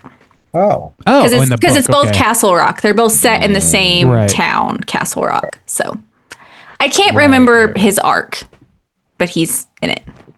He is in there. Are there any other crossover characters that you know of? Nicole? Yes, I'm so glad you asked. Sheriff Alan Pangborn is also the sheriff in The Dark Half. And an adaptation of The Dark Half came out the same year, and Pangborn was played by Michael Rooker. So in the same year, we got 2 Pangborns, 1 Michael Rooker, 1 Ed Harris. Wow. Oh, interesting. Fun, right? That is fun. I'm having fun. We're all having fun here. All of us. So glad my knowledge is coming in handy. In the 3-hour cut of this, we see Brian Rusk's mother. She's got a side story where she buys some sunglasses that were worn by Elvis Presley. Oh, is that why she's wearing those fucking weird ass glasses? Okay. I was like, is his mom like, is she also an alcoholic or something? Like, what's she doing? She looks kind of rough. Yeah, Because she was wearing random ass glasses. Okay. Yeah. People just need to get their shit together and live right. That's really what they need to do. Oh, well, when you really put it do. like that, yeah. Yeah, I mean, Yeah, you're right. Man, it's that simple. why aren't get this man a pulpit? Just need to live like soju. That's all. Oh, yeah. Good At the clean top. living. So the director, Fraser C. Heston. Not that clean, but Oh, It's very stained, you might say. At the behest of the TBS network, he prepared a 2-part miniseries cut of this movie, which included the extra hour, as we've mentioned several times. This was called More Needful Things. He does not call this a director's cut whatsoever. It was purely made just for TBS. But there you go. Well, you can buy it on That's disc. the overall encore? Yeah, that's yeah. More needful things? That's More Needful Things. I will say though, such in a 90s television thing. in the TV edit, it's really funny though because they do like dub over a lot of the cussing, and it's like Yeah. it's just the lips and the sound, they're not matching. So that's kind of that cracked me up pretty good a few times. God found will s- you. I will say, Rick and Morty actually have a lot of really good horror spoofs now that I realize it, because they've got like the Scary Terry, they've got the Hellraiser, and then they did this one too. And the only thing about that, I like the Rick and Morty change where the item gave you, it was more like a monkey's paw, where the item gave you something. And so when I saw this and he was like, no, you just have to do a favor for me, I was a little surprised and kind of disappointed Me too. a little bit. Yeah. I wasn't disappointed. I was like, oh, good. Like, so this is like adjacent to, but not the same. Like, I was happy to be a little bit surprised, I guess. Yeah. Just need to play a little practical joke. They'll never know it was you. That's all. I was kind of like Bob. I was like, people, why wouldn't they just pay for this? And the kid, I understand. Yeah, the kid, sure. But all these adults have money. Well, Soju, think about this though. Like, so that little figurine that she was looking at, that could be like a $800 German-made collect. maybe. That's so. Think about it that way. Like the Mickey Mantle base card. I mean, that's like a priceless thing. So like this Sure. little kid can't afford that. So I think that's fine, that is something in the book that I think is a little more pronounced too. Is that these are like valuable antiques. Rare items. Yeah. That this little woman in busted down Maine working at a cafe could never buy this thing, So, I think they could have stressed that a little bit more of like, these are rare, one of a kind items, and it just so happens to be the item that everyone covets the most. Yeah. She starts Yeah, putting that's fair. cheese on that apple pie, she'll make enough money to buy whatever she wants. Whoa. I need you to do me a cheese. sick and twisted favor. Top this pie with cheddar cheese. Craft single this apple pie. Oh, Put it on now slowly. you're talking real dirty. Oh gosh. Cheese Warm it up a whiz if little you bit, wouldn't you mind, know, my really. dear. Lay it on slow. As if it was whipped cream, but it's just easy cheese out of the can. Slather it on, my dear. Oh, that's good stuff. Anus. That's how they do it in Maine. That's what I hear. They love their cheddar. Any Maine-ites, call in and tell us about your grotesque cheeseries. Tell on yourself, Would love to hear it. please. That's enough trivia. That'll do it. Let's go ahead and talk Cooter of the week. Straight chillin'. Cooter of the week.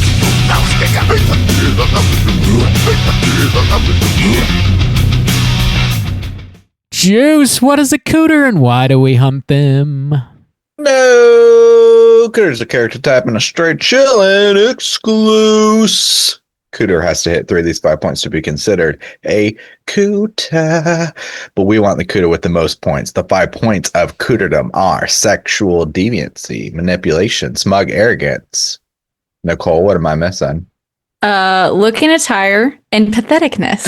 Nailed Oh, it. shit, look at that. Very good. We are Cooter hunters here. Who do we think? I think we probably got a couple of Cooters, maybe a I think handful. so. Maybe a Baker's does. The whole town? I think maybe Leland is the easy place to start. Okay, Manipulation, Mr. Devil for sure. himself, Manipulation. Mr. DeVille. Check. Yeah, manipulation is like his whole bag. Sexual baby. deviance. Sexual deviancy. Yeah, he's out here just trying to fuck Bonnie Bedelia just to fuck over. Yeah. Arrogance. Yeah. Smug Yeah. arrogance. That's his thing. Sure. I think he hits those 3, Yeah. but I think he kind of skates by on those 3 because looking at tire, the man looks dapper as shit. His And patheticness, he's way too personal powerful to be pathetic. hygiene could be a little better. Yeah, them teeth. But he Spring keeps it on the out. DL. You know what? If so, he puts It's on the not effort in front That of people. low. Yeah, I do have to say, like, we didn't talk about it a lot, but him up on Polly was real gross. Like, it made me real uncomfortable. And to answer your question, Bob, that was her favor for the amulet. I think that was the favor.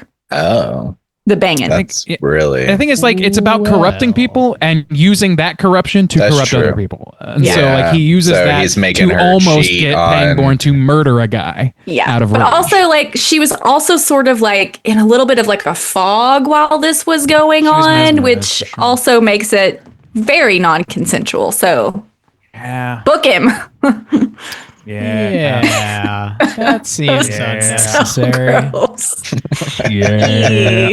You know what else too? Like Max von Sydow, even as an old man, like he's a good-looking older man. You know? Yeah, he is. But man, and this movie just totally a creeper. Just gives me the ick. Well, you know, I've always been a creeper. for Always. 10,000 years. Well, he definitely hits it. And then everybody else in this town is apparently a murderer or willing to be a murderer. They're all Well, we could do the gambling man. What's his I name? think Buster. Buster. Buster, I think yeah, Buster is my Buster the one Keaton. that I prefer. Well, So hell, Buster, he's pathetic. Am I right? Oh yeah. Oh, deeply. Big That's the time. most thin-skinned Yeah. person I've ever seen outside of a White House. Yeah. All right. So we got patheticness, Arrogance for sure. smug arrogance. Yeah. When he's like, I own this town or whatever, or this town's nothing without me. Yep. Yeah. Okay. And the way he talks down to his wife, it's very, Yeah, very much so. Manipulation, I think he's being manipulated at the same time, and it may not be his plan, but like fucking willing to blow up a goddamn church. Like, Yeah. I don't know. Also, remember he was embezzling funds from the town Yeah. That's before true. Gaunt To ever got gamble. there. Yeah, so that's definitely some manipulation happening there. and he tried to That's he's true. also tried to grease the wheels with Pangborn, like pretty Yes, he overtly a did. couple times. Yeah, So, yeah. So is there sexual deviancy though? No, I think he's one track mind, and that track is the track. Money. money. Yeah. Ugh. So, Got the wrong addiction there, guy. looking Sex a tire is by the way the to end, he's go. looking pretty fucked. I don't know, like he's looking pretty haggard by the end. Yeah. I don't know. And he I hits think enough. he hits He I hits think it's enough. just those three. To Yeah. me, he has more of a like effusively Cooter feel to me. Because he's more big pathetic. time. I think Yeah. pathetic. Because he's more pathetic. I really think that is the secret sauce Yes, for Cooter. that patheticness. It's weighted higher. I really think it is. Yeah. Is there anyone else? Probably. How about the guy with the jacket? He feels pretty pathetic too. Am I right? What was his name? And he kills a dog. I mean, what the Hugh. fuck, dude? You're gonna Hugh. kill a Hugh. dog for a He like jacket? petting it first. It's, like you yeah, are it's one fuck thing you. to like smear some mud on some clothes, you know, Yeah. but or even to break skinning a a window. dog. He like With that- hangs it up too. with that- Like I know. Yeah. He displays with a it. pocket knife, dude. What the fuck? But pretty he's also like messed very up. sweet to the dog, right before, and he's like, "Well, Yeah. time to get." Yeah, to he bed," doesn't or hate whatever the fuck he dog says. or anything. Yeah, it didn't I bite like this him. thing, and I'm gonna keep it. like Gaunt doesn't even. He just says to kill the dog. He doesn't say like turn it inside out. We- and, Maybe, you yeah. I don't know that we whatever, get you all know? the details of what he's asking until Yeah. like, they kind of bury the lead on a lot of it. But so I don't know for sure. They don't show that. That's true. Yeah. So I think yeah. he hits manipulation, patheticness, maybe I would licking say- a tire. That jacket's not that cool. What a fucking square! I think that fits into his patheticness, though. That jacket. Yeah. Yeah. plays I would into say his arrogance too, patheticness. because I think that like the fall from grace he had from high school plays into the patheticness as well. But also the way he kicks that dude's jukebox too. He's always just in there kicking people's shit. don't kick the Like, what jukebox, yeah, you're what the fine. fuck It's is your 'cause problem? Achy Get the breaky fuck heart up. was skipping. Achy Like, breaky look, heart. that will drive It's him probably into because he madness, I kicked can- it so many times. What a great detail. I don't know man. why nobody wants to fix that jukebox anyway. So I guess I get why that would drive Achy somebody breaky insane. heart. But he okay, like kicks it forgiven on over that. and over. Like he's very disrespectful of that man's establishment. I Yeah, will say yeah. that. He's very disrespectful. Can't kick the But, yeah, jukebox. Can't do it. I think he's a low tier. Not when it's playing real records. God damn. Yeah. So yeah, I think he hits enough. So we got a handful of Cooters. Yeah, I think you could argue like the turkey farmer lady, maybe if you wanted. Oh, to. yeah. Like we don't need to go through everybody. I think. Like we've I got- said, yeah, really, we'll the have to- whole town. What The do is you- Baptist preacher, probably Cooter too. stew. Yeah, Don Davis You is call it like a fucking, gaggle of cooters? What are you? a murder. A of whole Cooters. Castle Rock full of Cooters. A murder of Cooters. A whole king That of sounds cooters. too cool for It the does. Cooter. Yeah. Yeah. Yeah. All right. Well, we got them. We got most of them. There's Lock probably 'em all still up. some out there, but we'll Lock get 'em back to up. them. Lock 'em Castle all Rock up. is under lockdown. We'll use them as bait Yeah, to catch the just other quarantine Cooters. Castle Rock. Lock them all up. What's up, Bob? I think we're gonna skip what we've been watching tonight because we got a couple voicemails that we Whoa! gotta get to. Finally, Hotline Kinks. Okay. I'm sure coming in hot. Hotline Screams. Hotline Scream.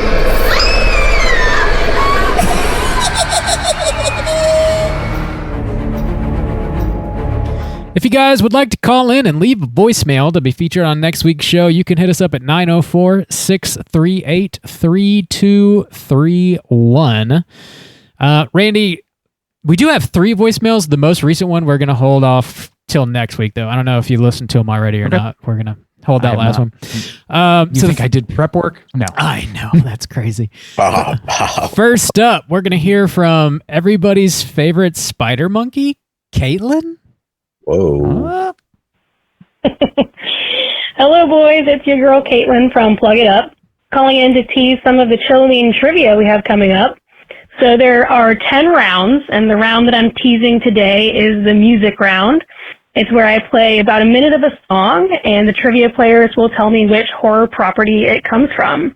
It could be an iconic score, like the da-na, na from Jaws, or Tubular Bells from The Exorcist, or it could be a fun needle drop like Hip to Be Square in American Psycho, or I Got Five on It in Jordan Peele's Us. It can even be the theme song from a horror TV show like the theme from Dexter or The Walking Dead or American Horror Story. It's a lot of fun. It's one of my favorite trivia rounds that I do here in Richmond. And you don't have to know the title, the song title or the artist. You just guess the horror property the song comes from. Hope that sounds like a fun round. Can't wait for Chilloween with you boys. Bye. Oh, yeah. That's some good shit. 10 rounds. We got a lot of Sign me trivia up. to go through. Heck yeah. For real. Caitlin brings the pain, too. I heard her last trivia was too yeah, hard. she does. God. She I begged her, like we'll see, but I'm hoping she's going to use those same questions for us. the third voicemail that we're going to hold for next week is Caitlin teasing another trivia round that I am Whoa. very excited for. I think everybody's Ooh, are really we teasing the tease? Really Are going we to turning get a kick into out of fucking it. YouTube? Don't get me too I'm just excited. a big tease. Oh, buddy, you're going to lose your fucking mind when you hear it. Oh, man. It's not the only thing. I don't even know what you're talking about. No, what? You're going to lose your mojo? Yeah, You're what are not you going gonna- to be able to get hard anymore? What's going on? I've lost my mojo. Caitlin, can't wait to probably do really well at your trivia. Oh, we have to play too? Oh, God damn. Oh, you don't I have was to. about to say, you guys get to play this year. Yeah, I guess that's I don't true. think we get to I'm win, going to but do we- really no, bad. we I'm so don't. terrible at trivia. We don't get to win, but I was definitely going to play. Yeah. Cool. Yeah. Everybody come hang out for Chilloween this year. It's going to be a great time. Next up, we're going to hear from our biggest fan. Oh, yeah. that's Shaboy my boy. Nas. Hey guys, it's y'all's biggest fan, Nas here. Calling in because I listened to the new cast, not on work, but just listened. I enjoyed it. It's probably a movie that I will be watching because I like anthology movies. Yeah, I enjoyed it. It's been kind of a rough day because my grandma, she passed away this morning.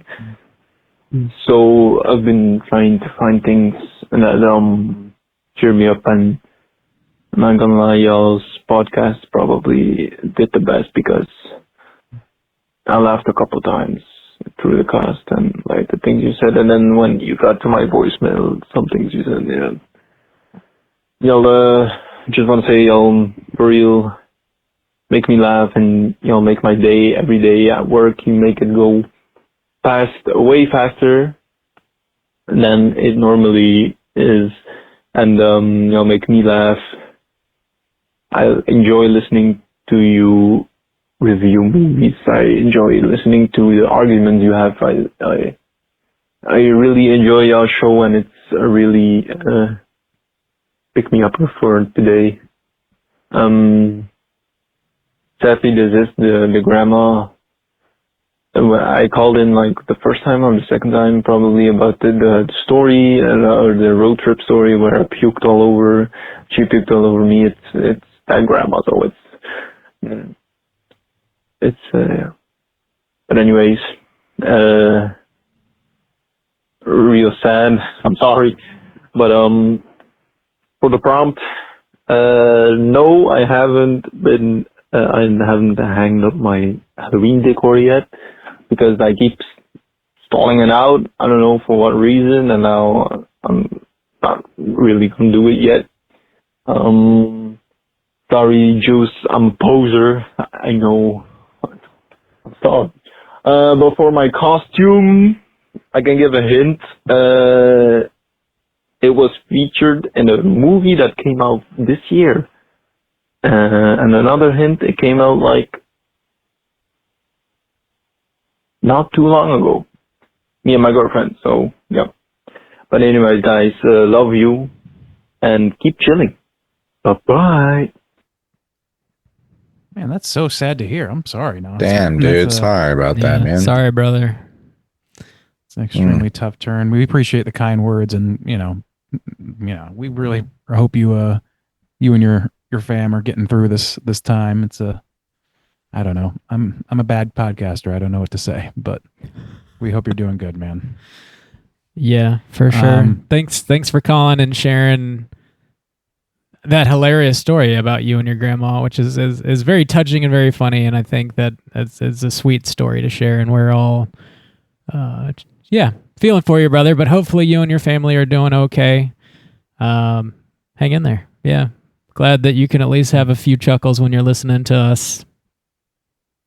Argue, yeah. You're wrong, Bob. Screaming at each other. People Let's don't make this respect you, Bob. I've told you a million times. I'm trying to figure out what his and his girlfriend's costume. I think I know. I've got a guess. A movie from earlier this year. He's going to dress up as the alpha zombie from 28 years later. His girlfriend is she's going to be the pregnant dick zombie. Just the 5-foot dick. just the hog. Just, No, I was thinking maybe the Warrens myself, but ooh, that'd be a good one. Yeah. I think maybe we might have an Aunt Gladys situation from Weapons. Maybe we're going to have Aunt Gladys, and then he's going to dress up as a little child. Just running constantly. have his eyeballs back. He's just kind of a Naruto run with his eyeballs poking out. Yeah. Ooh, I have no idea. What even movies came out this year? That's what I was looking for. Is this they could do I a feel bring like this her has been back. kind of a down year. Am I right? I don't know. I've been having a good time. Let's see. Maybe they'll be the Smokestack brothers from Sinners. That'd be Ooh, I saw that would be sweet. Spirit Halloween's going to be selling those in their stores. So if you want to dress up as the Smokestack twins, there's like some other costumes from Sinners as well. Actually, there's like 3 or 4 of them. Oh, really? Can I tell you guys? So David occasionally, will go to horror movies with me, and he actually wanted to go to Sinners. So we went together and we enjoyed it. But he is a twin. Okay. Oh. And so I always like to hear his thoughts about twins in movies. And when we left, he was like, they didn't need to be twins. He's like, they could have just been brothers. He's like, I don't understand why Michael B. Jordan had to play 2 people. They could have just cast another guy's his brother. Because he's that good. Because we like him. He's that good. Yeah, he was that good. Yeah. I just thought that was a funny little criticism. Interesting. That is fair. I think almost... Probably like 90% of the time, I would generally agree with that statement. But I think in Michael B. Jordan's case, he's just like, the more Michael B. Jordan, the better the movie. Yeah, that's fine with me. Yeah. Yeah, I had no issues. Yeah. If the movie had sucked, I'd feel different, but it did not suck. Yeah. So Yeah. Maybe they're doing the ugly stepsister. They're doing like the girl and her worm. They could. Yeah. Maybe they're gonna go as Elijah Wood and what's his dick from Toxic Avenger? What is his dick? Oh. I didn't see that yet. Maybe they're doing a together outfit and they're just gonna melt themselves together. They're just gonna like tape each other's arms together. Yeah. That one maybe makes the most you sense. Don't mind holding your partner's junk while they take a leak. Whoa. Oh, I never prefer. You don't leak unless I'm holding it. That's my job. Yeah. We look forward to finding out what you guys are dressing up as. That might be a decent prompt. Actually, call in, let us know what your Halloween costume is. Let's keep this train rolling. Wasn't that the prompt? Yeah, okay. Well, I can't believe no one wants to the call in and tell me their kinks. That's really surprising to me. I think they know that you're fucked up, so they don't want to share their shit with you. Well, that's fair. That's a pretty solid read, actually. Yeah. When you're right, you're right. I get that. Busted. All right. Well, I guess. Maybe it's part of my plan all along, Oh, yeah. Oh, yeah. I'm right on schedule. You Right like, on schedule, baby. You like to be edged. No, that's Randy's thing. That's Randy's. That's Randy's definitely thing. Randy's thing. Tell me about Edging and the incels. edge. That's Randy's thing. I'm an edgy boy.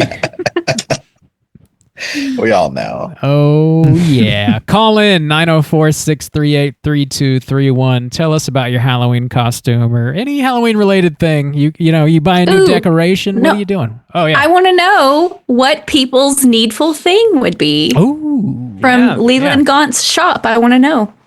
Yeah, what's going to put you over the edge and cause you to, I don't know, slash some tires? Let's say. Sure. That's Of your listings. enemy, let's just say. If you had a chance to get something you really want and also get one over on someone you really don't like, I mean, would it be? I don't think that's how it worked, I though, don't- is it? You kind of did it to random people, strangers Yeah. on a train I style guess to that's incriminate true. other people. I guess that's true. That's not how Fine. Soju would run his Okay. shop. Yeah. I need some vengeance with my meal, please. Just gives you a little extra motivation, you know? What's your needful thing? What is it? Let us know. 904-638-3231. What are you buying? What you buying? Nicole, thank you again for putting up with us for another 2 full hours. You are a saint. We love having you on. Thank you so much. One more time, let everybody know where they can find you. Where's your show? Light and Shadow, a horror podcast, wherever you get your podcasts. And like I said, my latest episode was Tower of Terror with Justin, and it was a lot of fun.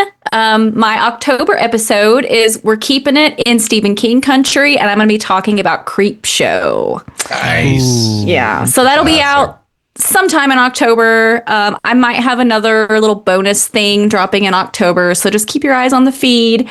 But yes, as always, thank you for inviting me. I love it when you guys invite me on for something that I'm nerdy about, and it makes me really, really happy that you guys enjoyed Needful Things for the most part. Because like I said, with King adaptations, you never know what people are going to think. So it just brings me a lot of joy that you guys had a good time with it.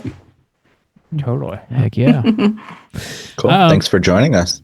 We're going to be Thanks back. for having me on. And you know something? I sort of enjoyed it. Dude, those Stephen King bumps are awesome.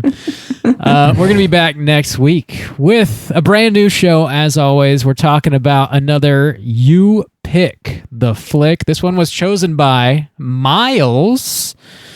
The movie is... Uh-oh. Where's it from, Bob? It's going to be weird. The movie is What country? Horror Express from 1972. Okay. That sounds agnostic to country. You need to tell me the country. Country of origin. I think it's a British production. It's Okay. Christopher Lee joint. Okay. Okay, let's see if Miles can get back on track All right. here. I have seen this before, and you know what? It doesn't suck. I'll Hey, say that. Oh, there we go. man. There we yeah. go. I actually feel really bad because I shat on Miles's last pick a lot, but it was just because everybody else's pick was so bad. Yeah, he did. He was like on the He ass was at the end of a tail rough end. run. Yeah. So I feel really bad about he that. probably didn't deserve us to go that hard. I don't think so. So yeah, Horror Express 1972. This is on disc. You can buy it really easily. It was on Shudder for a long time. I didn't check to make sure it's still there, but that might be a good place to have a look on Shudder, maybe on Tubi as well. But it should be pretty easy to hunt down. So watch Horror Express. Get ready for next week's show. We're on social media everywhere. Just search Straight Chilling Podcast and we'll pop right up. If you'd like to join in the daily Slack channel conversations, now's the time. Full-blown spooky season. If you want to just be surrounded by a bunch of horror nerds talking about Halloween stuff, hit us up on any social media outlets. Say you want to join Slack. I'll send you a link so you can do so and join in on the fun. And until next week, as always, pumpkins.